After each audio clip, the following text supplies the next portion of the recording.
Muito bem, continuamos então a falar sobre classes, hereditariedade. Eu espero que estes vídeos não estejam a ser demasiado confusos, até porque há determinados conceitos da programação que só se conseguem apreender melhor depois de serem revisionados várias vezes. E o conceito que nós vamos introduzir agora neste vídeo vem acrescentar mais um pouco à questão da hereditariedade de classes. Já vimos então que nós podemos criar uma classe, à qual nós chamamos a classe base, ou a classe pai, e depois podemos criar uma série de classes que vão herdar valores, ou neste caso implementações da classe base, e a que nós chamamos normalmente de classes derivadas, ou classes filho, por assim dizer.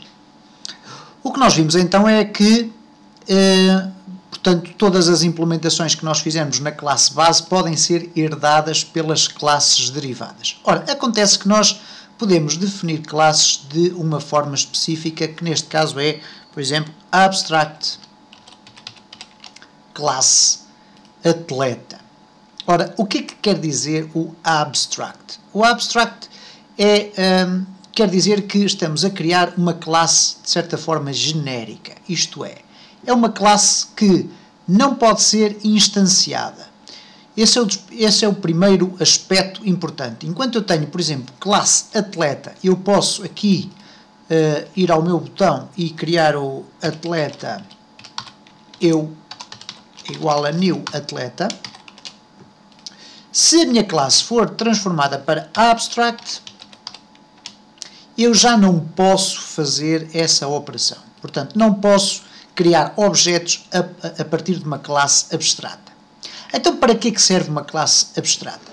Genericamente, uma classe abstrata pode ser definida para, e ela genericamente é definida para se derivarem outras classes a partir dela, mas ela pode ser definida como uma espécie de assinatura, como uma espécie de garantia de que todas as classes derivadas dessa classe abstrata vão ter obrigatoriamente que ter um conjunto de implementações. E eu vou passar a explicar na prática. Vamos, por exemplo, criar aqui um método abstrato que vai existir dentro da minha classe, mas com uma particularidade. Normalmente nós definimos um método da seguinte forma: public void apresentar mensagem, e depois colocamos aqui dentro a implementação, que seria messagebox.show e o texto da mensagem.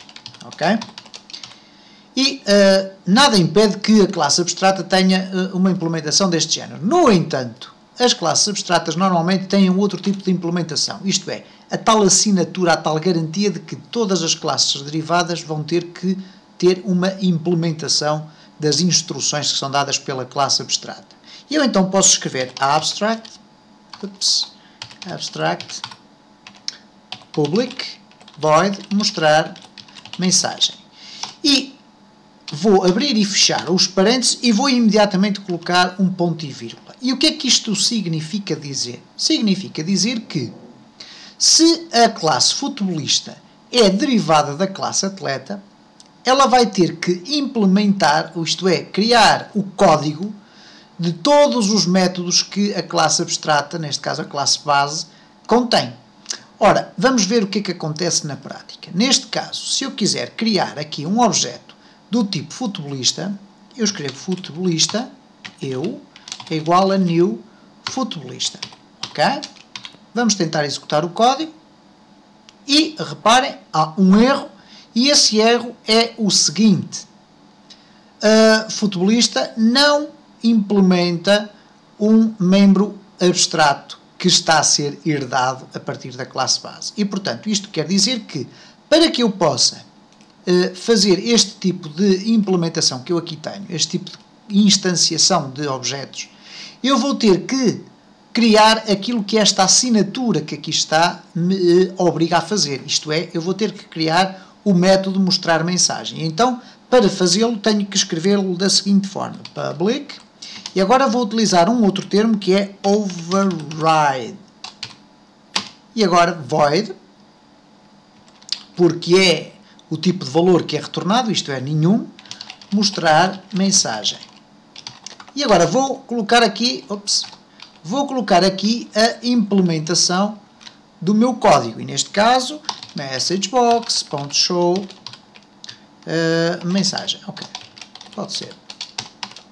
E a partir deste momento o que acontece é que eu passei a ter então a implementação de um método abstrato definido dentro da classe base, e a partir deste momento já é possível executar este código. E se eu quiser agora chamar a partir do meu código o método, eu ponto mostrar mensagem, já o posso fazer com toda a naturalidade, e cá está o método a ser executado.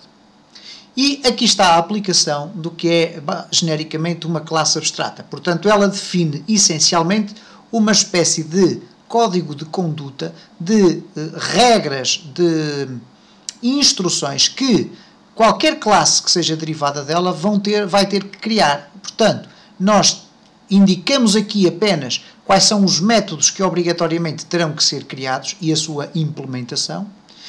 E nas classes derivadas nós teremos que não só criar os próprios métodos, mas definir qual é a implementação, isto é, qual é o código, o conjunto de instruções que serão executadas dentro desses métodos. Daí que as classes abstratas sejam então conhecidas como uma espécie de classes genéricas, isto é, um conjunto de instruções para que, quando uma classe for derivar da classe base abstrata, o programador não se esqueça de fazer a implementação de todos os métodos necessários.